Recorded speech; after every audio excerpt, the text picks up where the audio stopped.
Donc, bienvenue à la maison Max Ernst, que j'imagine certains d'entre vous connaissent déjà.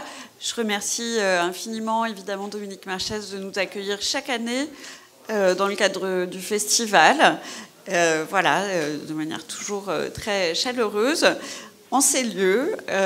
Et puis, je voulais aussi, bien sûr, remercier Martin Granger et Benoît Richter, tous les deux à la fois metteurs en scène, écrivains, comédiens, musiciens, enfin voilà, donc ils ont plein de casquettes. Et moi, j'ai eu l'occasion de faire leur connaissance dans le Cotentin, à Pirou, à l'occasion d'un festival qui s'appelle Pirouésie et qui se déroule tous les étés, la première semaine d'août, et où en fait Martin et Benoît animent des ateliers d'écriture. Voilà. Et donc j'ai voulu les inviter dans le cadre du festival à organiser un atelier d'écriture pour ce festival. Ça me semblait très important de pouvoir proposer au public de s'essayer aussi à l'écriture, puisque c'est une dimension vraiment très importante, comme vous l'avez compris, du festival. Voilà. Je vais les laisser donc restituer l'atelier d'écriture qui a eu lieu vendredi à 18h à la bibliothèque Le Patio, dont je remercie la directrice qui est également en ces lieux. Voilà, Anaïs. Je vous remercie, et puis donc suivra l'intervention de Pascal Taranto et Didier Gallas. Voilà, bonne fin de journée.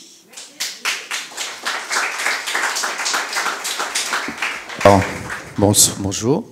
Avant de passer à la restitution, je vous lis un petit texte qui est un extrait d'une pièce d'Emmanuel Darlet qui s'appelle « C'était mieux avant », une pièce que j'aime beaucoup. Ça n'a aucun rapport avec le travail qu'on a fait, mais peut-être que ça a un petit rapport avec le thème du jour. Farçais, farçaise.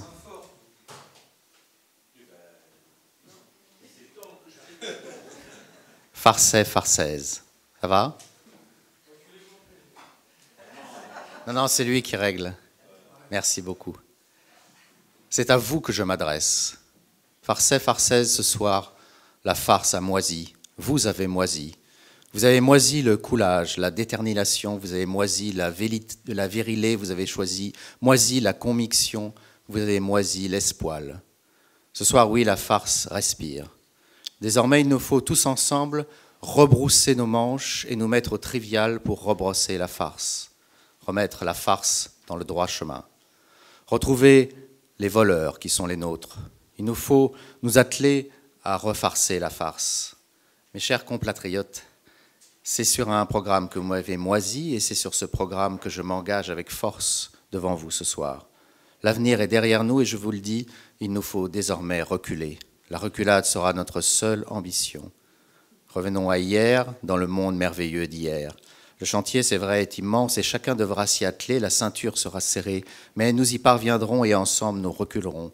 La farce, la vraie farce, celle des petits, celle des oubliés, la farce morfonde, celle, ce soir, doit respirer, espérer se sentir moins peule. Nous allons, en reculant, lui redonner sa place, nous allons lui redonner confiance, lui redonner la parole, cette parole longtemps confisquée. Aujourd'hui, la farce a besoin d'action, uniquement d'action. La farce a besoin de tourner le dos à ce qu'elle a connu, ces temps merdiers. Il nous faut retrouver les vrais voleurs, celles qui ont toujours été les nôtres, triviales, famille, poterie. Il faut revenir à l'avant, oublier l'avancée frénétique pour retrouver le rythme tranquille de la société farçaise. Je serai, j'en prends l'engagement devant vous, le résident de tous les farçais, sans exception.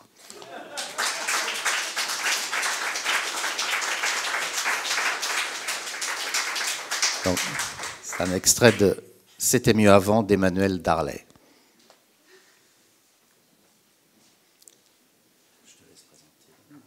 C'est toi qui lis le protocole. Ouais.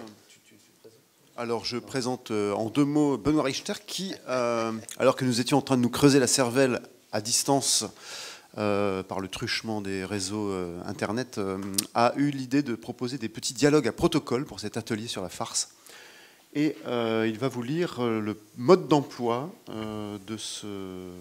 son premier mode d'emploi. J'en ai fait un sur le même modèle que je vous lirai. Le premier protocole s'appelle les pinailleurs. La scène 1 est un dialogue entre deux personnages. 6 répliques, pas trop courtes, commençant toutes par « À combien estimez-vous la probabilité que ?» La scène se termine par une action forte. La scène 2 est un dialogue entre 3 personnages, dont 2 sont ceux de la scène précédente. 7 répliques, pas trop courtes, qui doivent chacune énoncer 2 pourcentages. La scène se termine par une action molle. La scène 3 est un rapport en une seule réplique, incluant des énoncés statistiques et ou mathématiques, que fait l'un des protagonistes de la scène 2 à un tiers. Et j'appelle Xavier pour cette première lecture.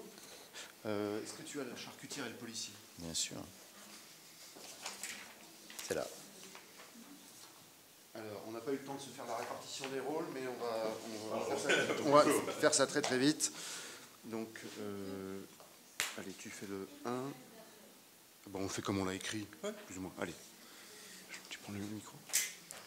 Donc, suivant la règle du jeu énoncée par Benoît, Xavier et moi-même avons écrit la charcutière et le policier.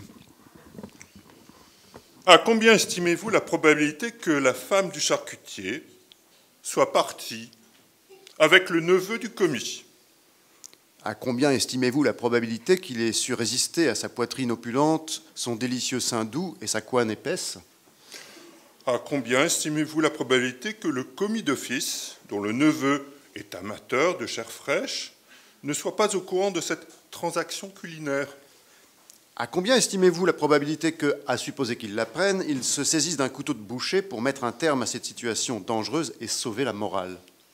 Oh, à combien estimez-vous la probabilité que le boucher soit très attaché à son couteau favori et ne s'en dessaisisse jamais, même au lit? À combien estimez-vous la probabilité que la farce des tomates que vous venez de commander ne soit constituée que d'un très faible pourcentage de viande de porc? Scène 2, la charcutière revient de la chambre froide. Et je ne sais plus qui faisait la charcutière. Allez, tu veux bien faire la charcutière? Alors, je ne sais plus où on est, parce que c'est notre feuille.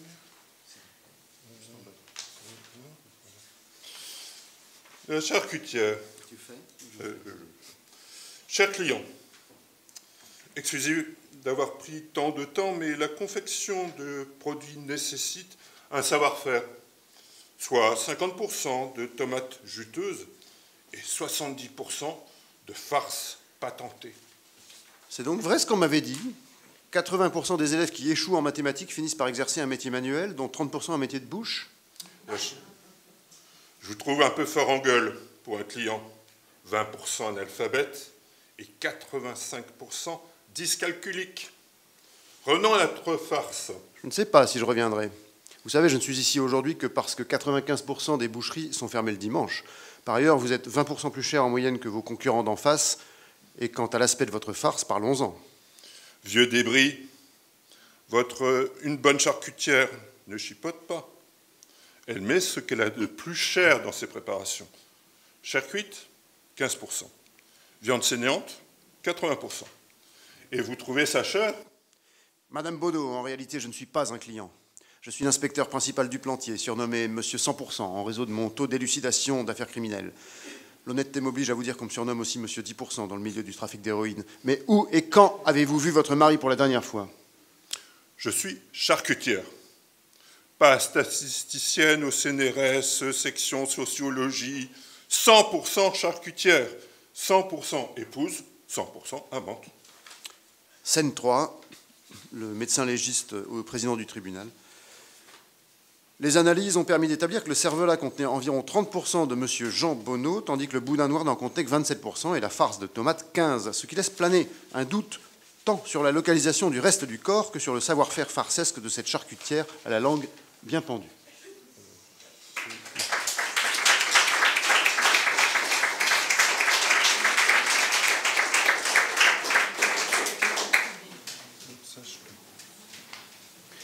Et nous appelons Pascal et Éléonore, qui ont suivi le même protocole et qui, contre toute attente, sont arrivés à un résultat différent.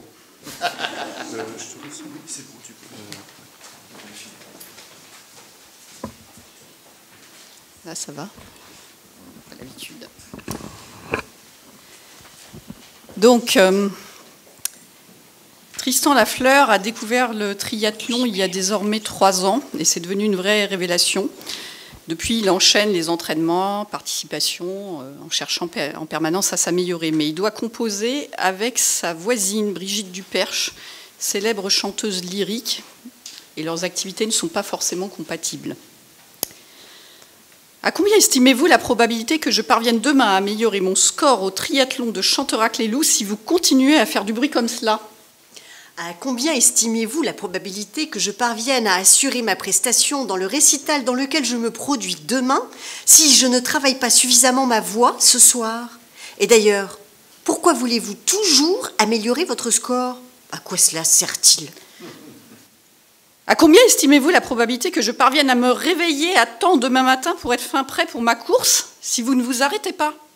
À combien estimez-vous la probabilité que je puisse offrir une représentation digne de ce nom à mon public si vous me dérangez de façon intempestive ? À combien estimez-vous la probabilité que je perde patience et que je vous brise véritablement la voix si vous persistez à ne pas m'écouter ? À combien estimez-vous la probabilité que je vous casse les oreilles 2 fois plus longtemps si vous persistez à me déranger sans cesse ? Partie 2. Entre en scène Mélanie Lachance, agent de Brigitte Duperche, depuis une 20aine d'années, devenue depuis aussi son amie proche. L'agente.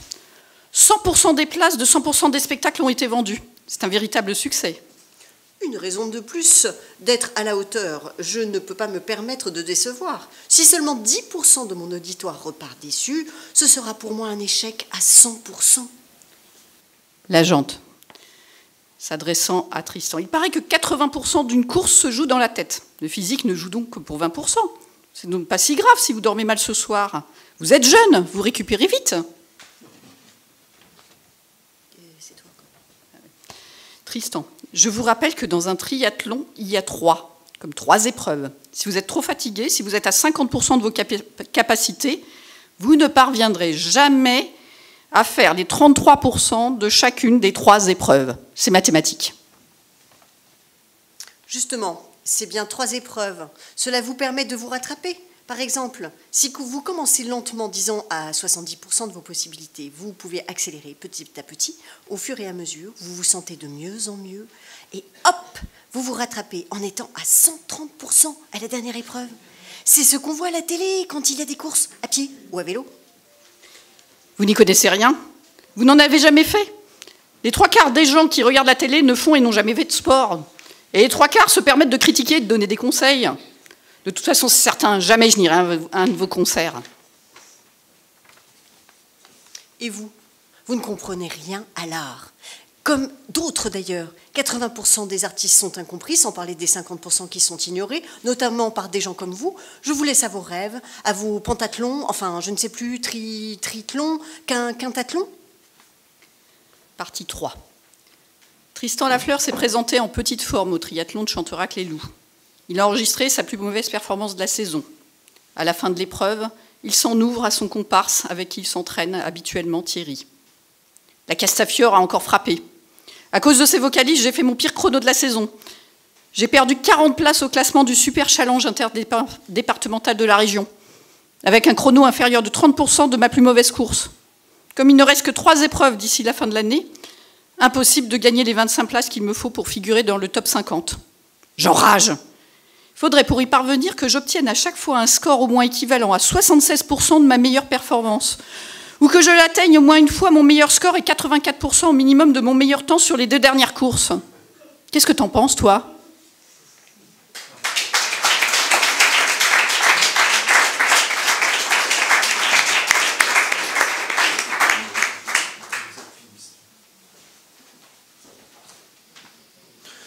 Donc ça, c'est tu annonces les auteurs ? Avec qui on a fait ça ? Qui a fait les alpinistes. Je crois que j'ai fait ça tout seul en répondant à ta consigne pour voir si ça marchait bien. Donc la scène est dans un glacier, sous un glacier. C'était le protocole de Benoît qu'il a énoncé tout à l'heure. Donc je fais A. À combien estimez-vous la probabilité que nous finissions par coucher ensemble ce soir?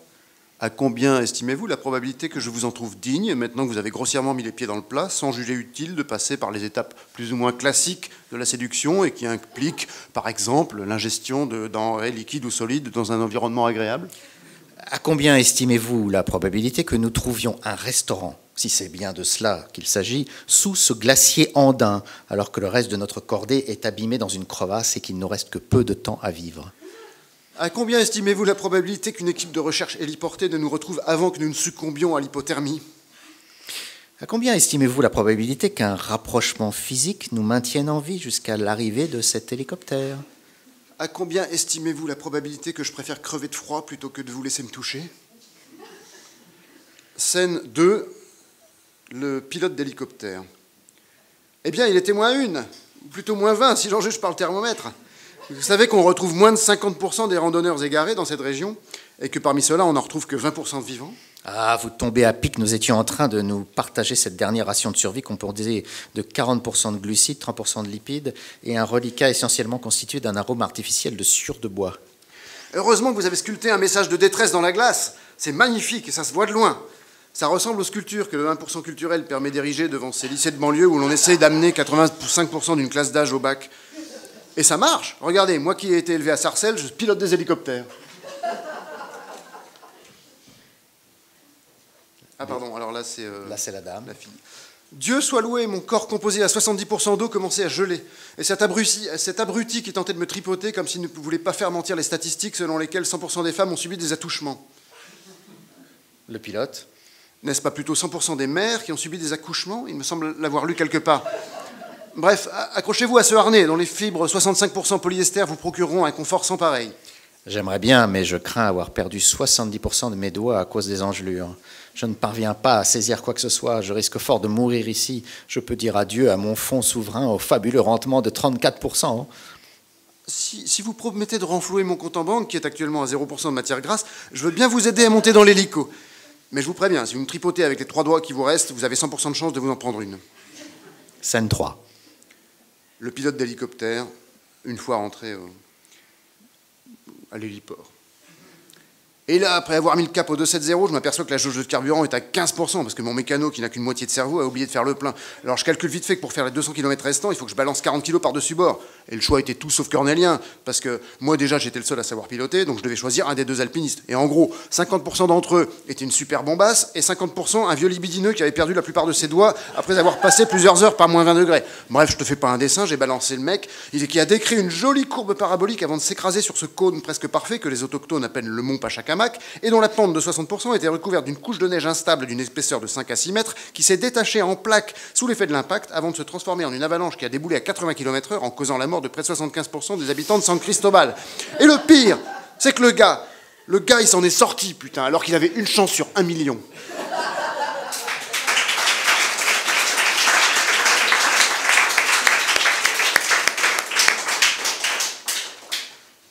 Alors, en m'inspirant très fort de Benoît, j'ai proposé également un protocole dit protocole à prise rapide qui permet d'écrire une pièce de théâtre sans effort, sans trop d'effort. Je vous le lis. Scène 1, 2 personnages, 8 phrases. Toutes les phrases de A se terminent par une suite de compléments du nom. J'avais donné un exemple. Les poils du paillasson, de l'entrée, de l'hôtel, de ville, de Chinon. Toutes les phrases du personnage B commencent par « oui, mais moi ». Scène 2, 2 autres personnages évoquent la scène 1 en 8 phrases. Le personnage C, du coup, utilise un vocabulaire très littéraire, voire ampoulé ou précieux, qui peut rappeler l'écolier limousin dans Pantagruel, pour ceux qui... Et le personnage D répond par des monosyllabes, qui peut rappeler le frère Fredon dans le 5e livre, et qui rime avec les phrases de B. De C. De C. Il y en a qui suivent. Scène 3, une longue phrase commençant par « en conséquence de quoi » et comportant une liste d'au moins 5 éléments. Relis la scène, je crois pas qu'on a... Scène 3, une longue phrase commençant par « en conséquence de quoi » et comportant une liste, d'ailleurs. Je pense que j'ai un peu révisé mes ambitions à la baisse. Et nous allons attaquer avec le texte de Marianne et Virginie. Qui est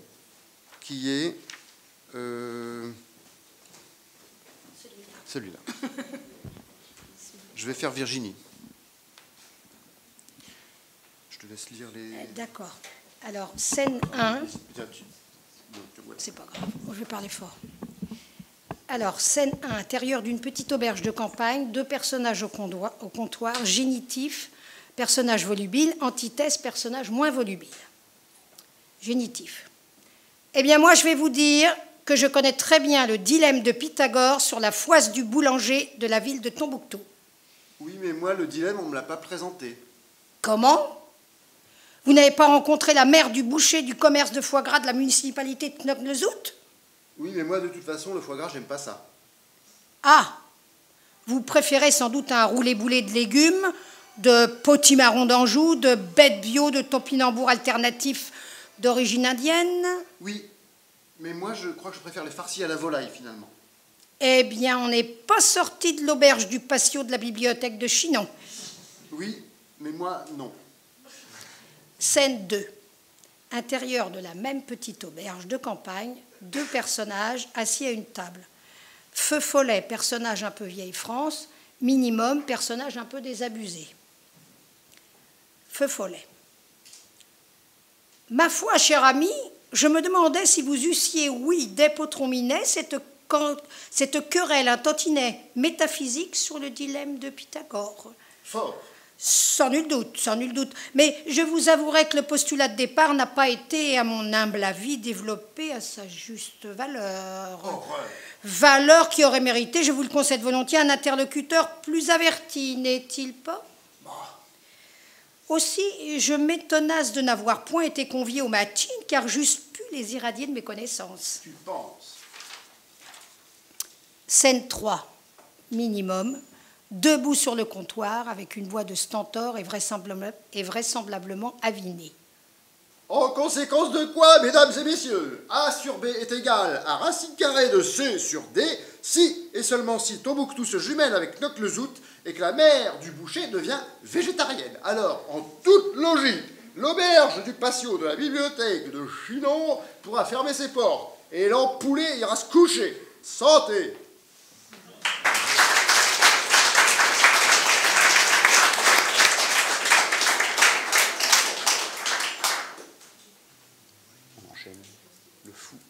Le fou et le garagiste. Et ça, c'est... Qui est-ce qui a écrit ça? C'est encore moi, c'était pour tester si mon protocole était valable.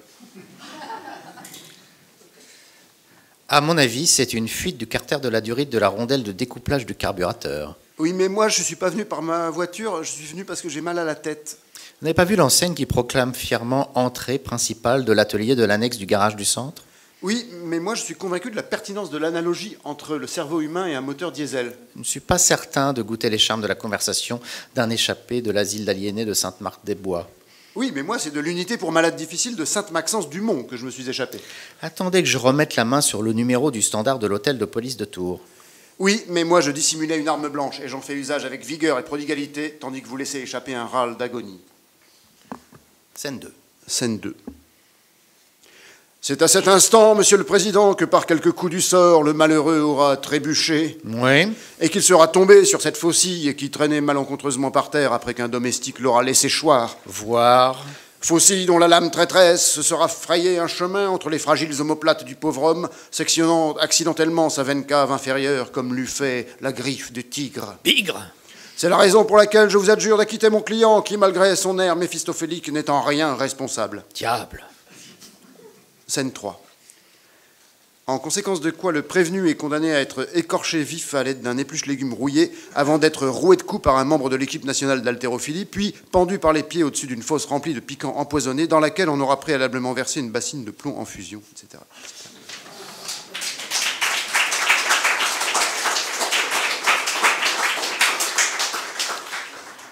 Nous allons maintenant lire le texte de Françoise, qui, malgré toutes nos, j'allais dire objurgations, mais je ne suis pas sûr de savoir ce que ça veut dire, a refusé de lire ce texte. Scène 1. Saviez-vous que l'on trouve des cèpes dans la forêt du centre de la région des Pays de la Loire? Oui, mais moi, figurez-vous que j'en ai trouvé 10 kilos cet après-midi. En l'occurrence de ces 2 airs, nous pourrions les faire cuire sur la cuisinière à bois de la maison de la rue du domaine de la Devinière de Rabelais. Oui, mais moi, je connais ni la Devinière, ni Rabelais. Bon, alors donnons-nous rendez-vous au coin du carrefour des petites croix du cimetière du haut de la ville prétendue de naissance de l'écrivain. Oui, mais moi, j'ai mal au ventre. Je suis tout ballonné depuis que je suis là. J'ose croire encore à la constance de votre courage, de l'abnégation de vos ancêtres du centre de Pays de Loire. Oui, mais moi, je vous dis que non, niet, nada, j'irai pas dans votre satanée Devinière. Je garde mes champignons. Scène 2. Vous n'avez pas tout à fait mis les formes pour convaincre notre hôte de suivre votre flamme. Dame. N'avez-vous pas songé à lui proposer d'accommoder les dignes cèpes avec de délicates cuisses de grenouille? Oui. Ou bien pour farcir quelques bécasses? Grâce. Il lui fallut éviter la possibilité d'une dispute. Chut. Scène 3. En conséquence de quoi il semble impossible de prétendre concilier 2 protagonistes que tout oppose dans leur langage et leur connaissance de la Rablaisie.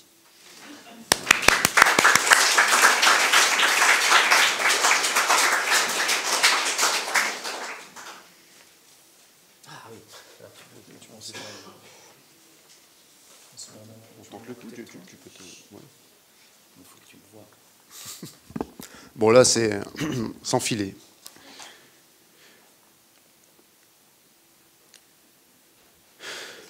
Quel est le lien réel entre la nourriture et le secret?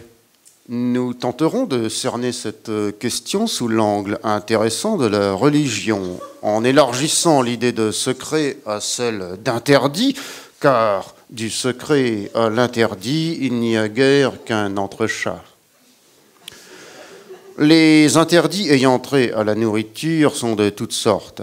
Si l'on a la curiosité de lire la Torah, on constate que celui dont on ne saurait dire le nom, c'est-à-dire Dieu, n'autorise l'ingestion que de choses dites cachères, toutes les autres étant interdites. Ainsi, le sang, le nerf sciatique et la graisse sont à écarter. Il est exclu que l'agneau cuise dans le lait de sa génitrice. D'ailleurs, les êtres qui donnent du lait à leurs descendants ne sont autorisés qu'à 2 conditions: s'ils dégustent le contenu de leurs entrailles en 2 temps et s'ils ont les ongles disjoints. Quantité de descendants d'Israël se détournent donc de certains ongulés, surtout le cochon. Une chose qu'on ne sait guère, c'est qu'à leurs yeux, les insectes sur les salades sont une atrocité.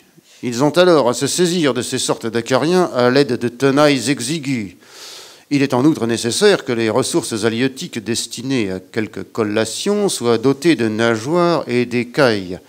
On ne discerne dans la cuisine des Israélites sérieux ni aigle, ni cigogne, ni autruche, car ces oiseaux sont considérés souillés. Curiosité. Aux yeux du législateur antique, 4 sortes de sauterelles sont autorisées. Sur l'essentiel, ce que dicta Allah est identique, quoique assez laxiste en regard de ce que dit l'autre Dieu. Selon le Coran, on ne saurait en aucun cas ingurgiter de denrées carnées qui n'aient été tuées selon un rite singulier assorti d'une oraison idoine. Ceux qui sont assujettis à la loi coranique s'astreignent en outre à un jeûne annuel chaque jour durant 1 lune, de l'instant où le soleil surgit jusqu'à son occultation. Sur la question des équidés, les règles ont changé au cours des âges. Toujours interdits selon le rite judaïque, ils ont été testés autant chez les chrétiens que chez les zélateurs de la charia. Quant aux tenants des autres cultes, je n'en dirai que quelques règles ou croyances.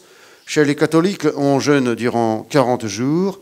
À Salt Lake City, chez les sectateurs de l'Église de Jésus-Christ des Saints des Derniers Jours, tout excitant est interdit. En Inde, certains, tels les hindouistes, ont dit non à l'ingurgitation d'êtres dotés de l'existence. Cela se contente de croquer des lentilles, de chiquer des racines, de digérer des céréales. Les jaïnistes, eux, s'interdisent aussi le nectar de ces insectes sociaux qui s'agitent dans les ruches, car à leurs yeux, c'est une injuste soustraction du résultat de leur tâche quotidienne. Sans qu'il s'agisse de religion, il est curieux, aux yeux d'un occidental, que le chat et le chien se dégustent en Chine et aux alentours. Certains Anglais cuisinent l'écureuil, ce qui est jugé indécent chez d'autres nations. Quant aux agoris, des ascètes indiens, ils adorent la chair de leurs congénères. Ces ascètes ont de drôles d'assiettes. La nourriture est de temps en temps un outil d'exclusion.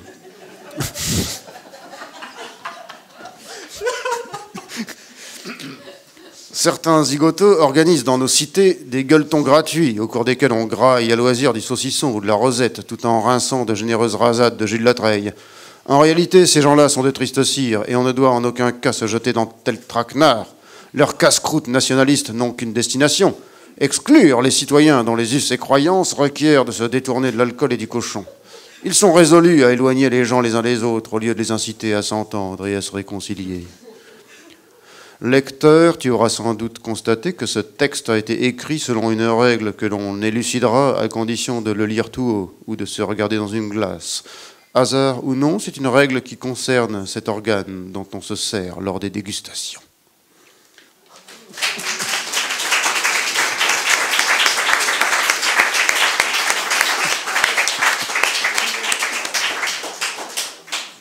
Quel marathon, et tu vas beaucoup trop vite, Martin.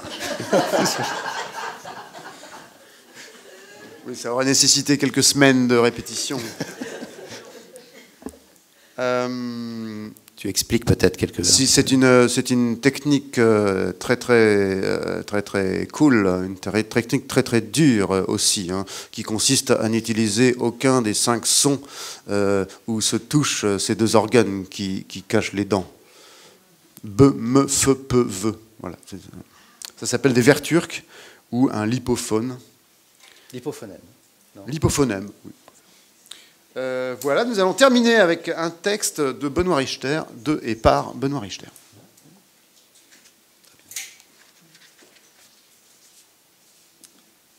Parle. Pardon. Parle. J'ai du mal à parler là maintenant, que ça t'empêche pas de nous dire bonjour. Reste pas planté là, dis-le. Je dis quoi? Bonjour, le mot, tu peux le dire quand même.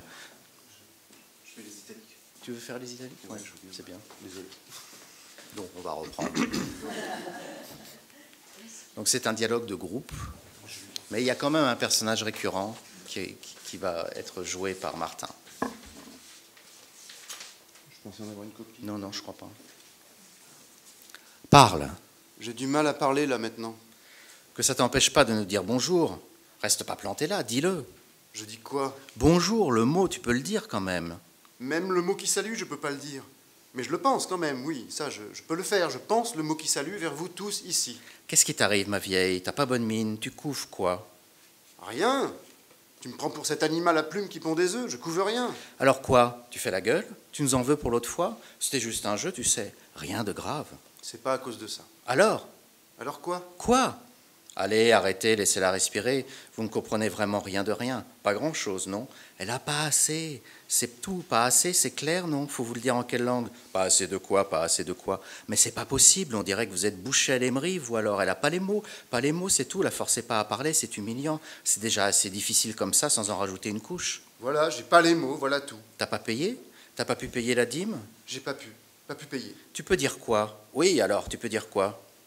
Quelques mots, 200 mots, la plus petite partie. Le minimum, le pack minimum de langage, c'est ça? C'est tout, le pack le plus petit. Merde, ça alors. Je mets des sous de côté. Courage, bientôt tu pourras acheter une extension peut-être, une extension de vocabulaire. J'espère, oui. Le pack plus tout à fait le plus petit. Moi j'ai commencé avec le minimum, puis j'ai travaillé longtemps. 1 an tu as travaillé, oui, 1 an.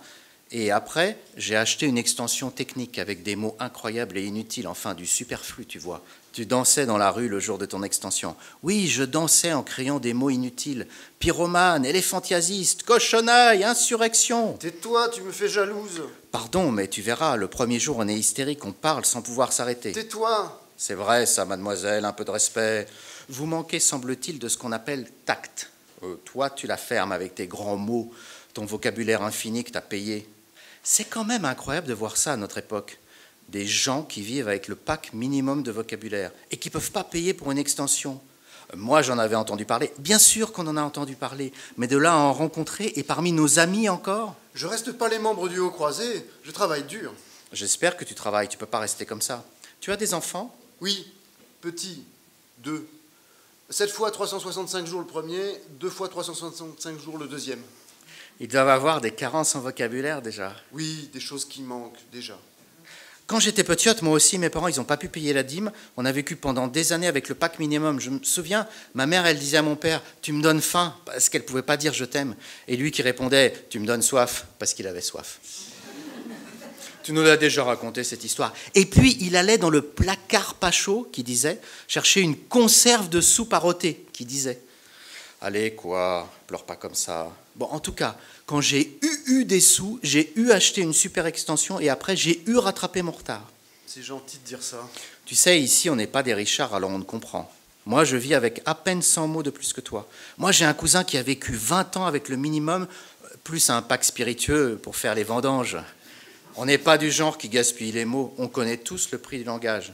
On ne parle pas pour rien dire. On ne roule pas sur l'orthographe. Enfin, pas tous. Finissez avec vos allusions à la mort moelle-nœud. J'ai travaillé très dur pour en arriver là. Qu'est-ce que vous croyez? Tu peux vraiment dire tous les mots? Je veux dire tous? Vraiment tous les mots, tu peux les dire? Oui, tous, sans exception. Je peux tous les prononcer, comme toi, tu peux les penser. Tu peux les penser si tu veux. Oui, les penser, c'est pas interdit.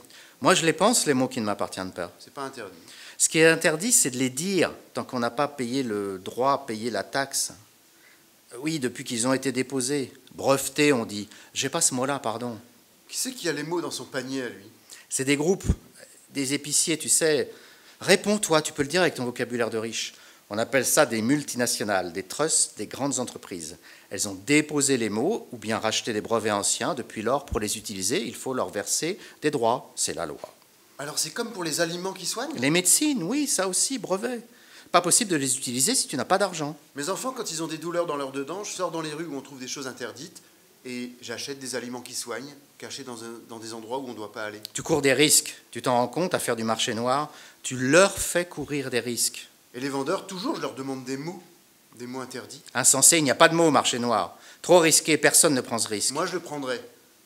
Pour la fête du milieu de l'hiver autour de l'arbre, j'achèterai quelques mots interdits à dire entre nous. Personne ne t'en vendra, même si tu avais beaucoup d'argent. Si tu as de l'argent, achète plutôt une extension. Il y aura des promotions à Noël comme tous les ans. Les mots que je veux ne sont pas dans les extensions. Les mots que je veux, personne ne les possède. Même pas toi. Tu te trompes, moi je peux dire tous les mots. Peux-tu dire ce qu'on sent en dedans quand un enfant boit aux fruits qui sont accrochés ici devant? As-tu des mots riches qui disent les idées aux yeux fermés dans la tête de mon fils qui regarde les formes blanches qui dansent dans le vide au-dessus de nous? Sais-tu dire la musique bonne au fond dedans quand on pose le voir loin ou près et ensuite le ça pour sentir sur une herbe en couleur qui s'ouvre au soleil? Je peux dire tout ça, je peux le dire. Tu ne dis rien. Il ne dit plus rien, il ne bouge plus, il ne respire plus. Il faut prévenir un médecin. Il est déjà trop tard. Ça a voulu sortir et ça a pris une fausse route. Il s'est étouffé dans ses mots. Partons. Suivez-moi.